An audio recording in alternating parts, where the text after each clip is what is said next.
میں اس کو 2 الفاظ میں آپ کے سامنے بتاتا ہوں۔ پچھلی 7 صدیوں میں جو کچھ غلطیاں ہوئی تھیں اصول کے اندر، عقائد کے اندر، بنیادی مسائل کے اندر، ان کی تصحیح کی، 7 صدیوں میں بگڑے مسائل کی تصحیح کی، اور اگلی 7 صدیاں جہاں تک ہم ہیں، اور اللہ جانے آئندہ کب تک اللہ یہ علوم و معارف رکھے گا، اگلے 7 صدیوں کے لیے تأصیل کا کام کیا، 7 صدیوں کے لیے تصحیح ہے، اور اگلی گزری یہ جو 7 صدیاں ان کے بعد کی، اس کے لیے تأصیل کا کام شیخ الاسلام ابن تیمیہ رحمۃ اللہ علیہ نے کیا۔ یہ جو کام مجددانہ کام شیخ الاسلام ابن تیمیہ رحمۃ اللہ علیہ نے کیا ہے، وہ کس کس ناحیے سے کیا ہے، میں آپ کے سامنے 4-5 بڑے اہم پہلو بتاتا ہوں کہ جن میں ابن تیمیہ کا یہ کارنامہ ابھر کر آتا ہے۔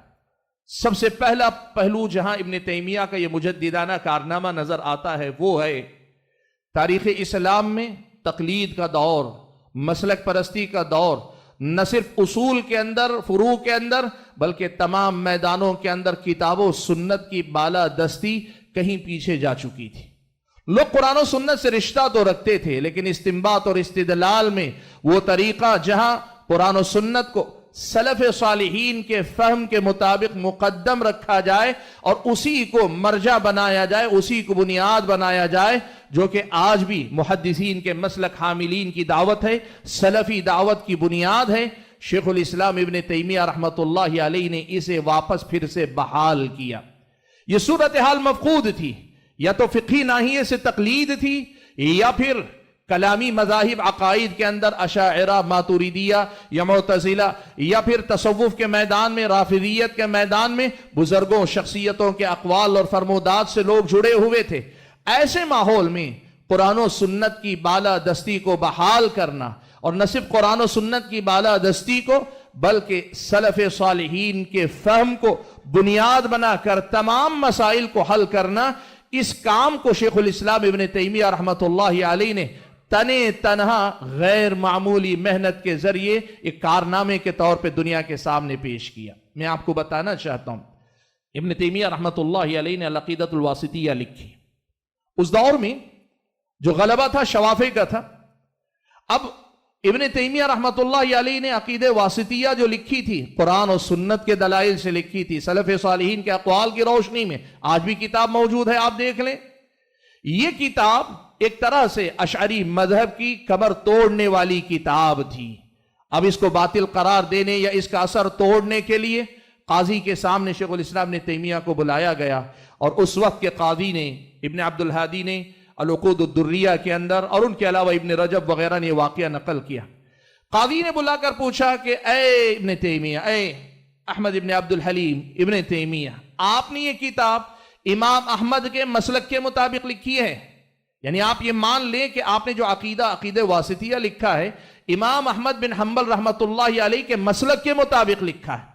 وہ کیا چاہتے تھے؟ ایک بار ابن تیمیہ اگر یہ کہیں کہ امام احمد بن حنبل رحمۃ اللہ علیہ کے عقیدے کو ان کے مسلک کے مطابق میں نے بیان کیا ہے، تو پھر یہ لوگ کہہ دیتے کہ ابن تیمیہ نے اقرار کیا ہے یہ حنابلہ کے لیے لکھی گئی کتاب ہے، حنبلی مسلک کی کتاب ہے، آپ شوافی ہیں، آپ شافعی مسلک میں اشعریت پر باقی رہی ہے۔ شیخ الاسلام ابن تیمیہ رحمۃ اللہ علیہ نے جو جواب دیا، وہ جواب بڑے سنہرے الفاظ میں لکھے جانے کے قابل ہے۔ کہا هذه عقیدۃ السلف الصالح وأحمد إنما هو مبلغ عن النبي صلى الله عليه وسلم ولو قال أحمد من تلقاء نفسه ما لم يجئ به رسول الله صلى الله عليه وسلم لم نقبله وإنما هذه عقيدة محمد صلى الله عليه وسلم۔ ابن تیمیہ رحمۃ اللہ علیہ نے جواب میں کہا، یہ میں نے جو لکھا ہے واسطیہ میں، یہ سلف صالحین کا عقیدہ، امام احمد کا عقیدہ نہیں، سلف صالحین صحابہ تابعین کا عقیدہ ہے۔ امام احمد بن حنبل کا کام بس یہ تھا کہ انہوں نے یہ عقیدہ ہم تک پہنچایا ہے۔ اگر امام احمد ایسا کوئی عقیدہ ہمارے پاس لائیں جو قرآن و سنت کے اندر نہ ہو، جو رسول اکرم صلی اللہ علیہ وسلم نے نہیں لایا ہو، تو ہم امام احمد کے عقیدے کو بھی نہیں قبول کریں گے، اگر وہ اللہ کے نبی کے سکھایا ہوا نہ ہو۔ اسی لیے یہ صاف طور پہ سن لو، میں نے جو ذکر کیا ہے یہ پیارے نبی محمد صلی اللہ علیہ وسلم کا عقیدہ ہے۔ ابن تیمیہ رحمۃ اللہ علیہ نے یہ مجددانہ کام کیا کہ لوگوں کو براہ راست قرآن و سنت کو اپنی زندگی میں مقدم رکھنے، اپنے آپ کو قرآن و سنت سے جوڑنے، سلف صالحین کے منہج کے مطابق کام کرنے کی طرف لایا۔ یہ سب سے بڑا اور بنیادی کام شیخ الاسلام ابن تیمیہ کا ہے۔ دوسرا کام جسے ہم مجددانہ کہیں وہ یہ کہ ابن تیمیہ جس دور میں آئے، عقائد کے باب میں ابتدا میں جہمیہ، پھر اس کے بعد فلاسفہ کے اثر سے جہمیہ، پھر معتزلہ، اور اس کے بعد علم کلام کی ایجاد کر کے اشاعرہ، ماتوریدیہ وغیرہ نے عقائد کو پوری طرح سے عقول کے یعنی انسانی عقل کے تابع کر چھوڑا تھا۔ صورتحال یہ تھی، یہاں کئی مسائل مسلمانوں کے لیے پریشان کن تھے۔ پہلا مسئلہ یہ تھا، عقائد کی بنیاد قرآن و سنت نہیں تھی، عقائد کی بنیاد فلسفے کے اصول تھے، منطق کے ضابطے تھے، علم کلام کے وضع کردہ ہوا نئے اصول تھے، جو علم کلام منطق اور فلسفے کے مقابلے کے لیے ایجاد کیا گیا ایک علم تھا۔ لیکن علم کلام میں خود معتزلہ کے اعتزال کے اثرات تھے، فلاسفہ کے فلسفے کے اثرات تھے، مناطقہ کے منطق کے اثرات تھے، اور یہ عقیدے کی بنیاد بن گئے تھے۔ اور اسی کے نتیجے میں ایک بہت بڑا مسئلہ یہ تھا کہ قرآن و سنت کو عقل پر حاکم ماننے کے بجائے عقل کو قرآن و سنت پر حاکم بنا دیا گیا تھا۔ یعنی قرآن و سنت کو عقل کی روشنی میں طے کیا جاتا تھا، کیا صحیح ہے کیا غلط ہے، عقل سے میل کھاتے تو قبول کرتے، نہ میل کھائے تو اس کو چھوڑ دیا جاتا۔ یہ جو صورتحال تھی، شیخ الاسلام ابن تیمیہ رحمۃ اللہ علیہ نے عقل کے سلسلے میں سب سے پہلے ایک متوازن موقف رکھا لوگوں کے سامنے۔ بنیادی طور پر عقل، انسانی عقل کا دین میں کردار کیا ہونا چاہیے، یہ سب سے پہلے شیخ الاسلام ابن تیمیہ رحمۃ اللہ علیہ نے رکھا۔ اور وہ انہوں نے کیا کیا، تین بڑے ضابطے ذکر کرتا ہوں جو ابن تیمیہ نے پوری کتابوں کے اندر مکرر ذکر کی ہیں، اپنی کتابوں کے تین بڑے ضابطے۔ پہلی بات ذکر کی، عقل اللہ کی بہت بڑی نعمت، اس کو چھوڑ دینا کوئی عقل مندی نہیں ہے۔ انسان کو اللہ تعالیٰ نے عقل دی ہے تو دین سمجھنے کے لیے عقل کی ضرورت ہے، عقل بہت بڑی نعمت ہے، لیکن عقل صرف کافی نہیں ہے، صرف عقل کافی نہیں۔ مثال دے کر شیخ الاسلام نے تیمیہ نے بتایا، آنکھ کی روشنی آدمی کے اندر چاہے جتنی اچھی ہو، لیکن آنکھ کی بینائی کے ساتھ باہر اگر سورج کی روشنی نہ ہو، چاند کا اجالا نہ ہو، یا چراغ کی روشنی نہ ہو، تو آدمی حقیقتوں کو صحیح انداز میں دیکھ نہیں پاتا، چیزوں کو صحیح سے دیکھ نہیں پاتا۔ انسان کی عقل چاہے جتنی کامل ہو، اگر نور شریعت اس کے ساتھ نہ ہو، نور بصارت کے ساتھ نور شریعت نہ ہو، تو آدمی صحیح حقائق نہیں دیکھ سکتا۔ اس لیے انسان کو اپنی عقل سے کام لینا چاہیے، لیکن صرف عقل کو سب سے اونچے درجے پر نہیں رکھنا چاہیے۔ یہ بنیادی ضابطہ سب سے پہلا۔ دوسرا ضابطہ شیخ الاسلام ابن تیمیہ رحمۃ اللہ علیہ نے صاف طور پہ ذکر کیا، کہا کہ یہ طے ہے کہ اللہ تبارک و تعالیٰ نے جو شریعت نازل کی ہے اس کے مطابق العقل الصحیح لا يتعارض مع النقل، العقل السلیم لا يتعارض مع النقل الصحیح۔ یعنی اگر قرآن و سنت میں کوئی بات صحیح سند سے ثابت شدہ ہے، وہ عقل سلیم سے ٹکرا نہیں سکتی۔ عقل سلیم اور قرآن و سنت کی بیان کردہ حقیقت میں ٹکراؤ نہیں ہو سکتا، اور اگر کہیں ٹکراؤ نظر آ رہا ہے، دو میں سے ایک بات ہوگی، یا تو نقل غیر صحیح ہوگی، یعنی آپ کو تحقیق کرنی پڑے گی کہ یہ حدیث ثابت ہے کہ نہیں، یا پھر دوسری صورت ایک ہی باقی رہ جاتی، اگر وہ ثابت ہو جاتی ہے تو پھر عقل غیر سلیم ہے، یعنی عقل صحیح نہیں ہے، عقل سے غلطی ہو رہی ہے۔ ایسا سنہرا ضابطہ دیا جس نے یہ عقل و نقل کا جو معرکہ چل رہا ہے اس میں بڑا بنیادی کردار ادا کیا، اور لوگوں کے سامنے یہ راستہ رکھا کہ کیسے آدمی نصوص کے ساتھ عقل اور عقل کے ساتھ نصوص کو لے کر آگے بڑھتا جائے۔ اور تیسری بات شیخ الاسلام ابن تیمیہ بار بار ذکر کرتے ہیں، وہ کیا ہے؟ وہ یہ کہتے ہیں کہ الشریعۃ ما اتت بما تحیلہ العقول، شریعت اسلامی میں ایسی کوئی بات نہیں ہے جو عقلاً ناممکن ہو، محال ہو، ولیکن اتت بما تحار فیہ العقول، لیکن شریعت اسلامیہ میں ایسی بہت سی باتیں ہیں کہ جن کی حقیقت کو سمجھنے سے عقلیں یا تو حیران رہ جاتی ہیں، عاجز رہ جاتی ہیں، یا انسانی عقل کا قصور ہے، شریعت اسلامیہ میں کوئی کمی اور کوئی خلل نہیں۔ یہ تین بنیادی ایسے ضابطے ہیں جنہوں نے، یوں سمجھیے کہ وہ میں نے جو فہرست گنائی، فلاسفہ، علم منطق کے ماہر علماء، اور انہی کے زیر اثر جو جہمیہ تھے، معتزلہ تھے، اور اس کے بعد کے دور میں علم کلام ایجاد کر کے اشاعرہ ماتوریدیہ،